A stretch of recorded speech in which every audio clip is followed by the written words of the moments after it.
चुनाव से जोड़कर देखा जाए? देखिए राजीव जी, वास्तविकता ने जो राहुल गांधी ने चेतना को जागृत किया है, देश की चेतना को जागृत किया है। बाबा साहब भीमराव अंबेडकर और भगवान बिरसा मुंडा की जब वो याद करते हैं और जब वो भगवान बिरसा मुंडा की याद दिलाते हैं कि किस प्रकार से उन्होंने संघर्ष किया और जो उनको लालच दिया गया उसको अस्वीकार किया, वास्तविकता में जो उस समय की परिस्थितियां थी, उस परिस्थिति में ये जो वीर देश राष्ट्रवादी लोग थे, इन्होंने अपना स्थान कैसे बनाया और देश को कैसे एकजुट रखा, इसकी याद उन्होंने दिलाई।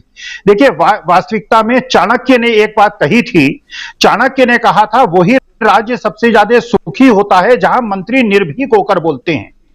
पिछले 8 साल से हम लोग देख रहे हैं कि आज की तारीख में जो एक प्रकार का राजतंत्र देश में स्थापित हो गया था, जिसमें जो नेता था उसके सामने बोलने की हिम्मत किसी में नहीं थी, किसी में शक्ति नहीं थी, सब दबे हुए थे।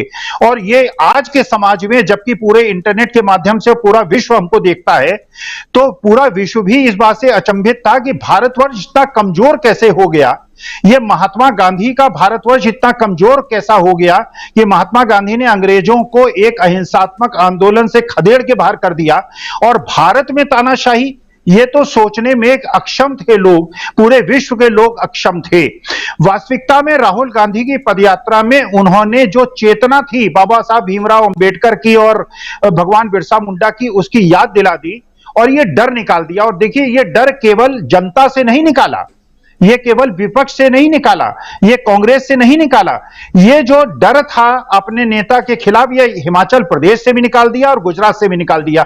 आप देखें जिस प्रकार की हलचल और बागी हिमाचल प्रदेश में डटे रहे और आज की तारीख में जो आपके गुजरात के अंदर जो विरोधी हैं और बागी हैं वो डटे हुए हैं और किसी प्रकार के प्रलोभन से नहीं चुकने वाले हैं।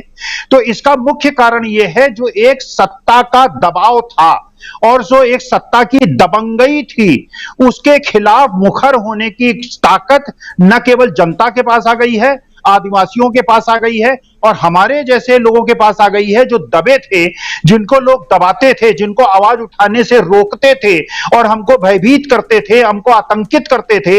आज हमारे अंदर भी ये क्षमता आ गई है, देश के जितने जागरूक लोग हैं उनके अंदर ये शक्ति जागृत हो गई है कि जो अनर्थ हो रहा है, जो गलत हो रहा है, जिस प्रकार किसानों के साथ अन्याय हो रहा है, दलितों के साथ अन्याय हो रहा है, देश के युवाओं के साथ अन्याय हो रहा है, देश की जनता के साथ अन्याय हो रहा है और सारी देश की धन संपदा केवल कुछ अमीर लोगों के हाथ में सिमटती चली जा रही है। हमारे को इन्होंने एक प्रकार की ताकत दी है कि हम इसके खिलाफ अपनी आवाज को मुखर करें। राजीव जी, ये एक बहुत बड़ी चेतना जागृत हुई है और न केवल ये गुजरात हिमाचल प्रदेश बल्कि पूरे देश में ये जो ध्वनि है ये एक प्रकार की प्रतिध्वनित हो रही है। और मुझे ऐसा लगता है कि एक जो महात्मा गांधी और नेहरू जी के बीच का एक सम्मिलित रूप राहुल गांधी के अंदर दिख रहा है। और मैं एक और राजीव जी अपनी बात कहकर खत्म करूंगा। बचपन में एक आशीर्वाद दिया करते थे हमारे बाबा दादा और नाना नानी कि मेरी उम्र भी तुमको लग जाए। ये आशीर्वाद मैंने बहुत सालों से सुना नहीं था, ये जनरेशन इस आशीर्वाद को भूल गई थी। और वास्तविकता में मैं देखिए जीवन के उस पड़ाव में हूं, मुझे एक सशक्त राष्ट्र चाहिए और मैं राहुल गांधी जैसे युवा नेता को जो देश की आत्मा को जगा रहा है उसको वही आशीर्वाद देना चाहता हूं कि राहुल मेरी उम्र तुमको लग जाए। राजीव जी, यही बात मैं कहना चाहता हूं।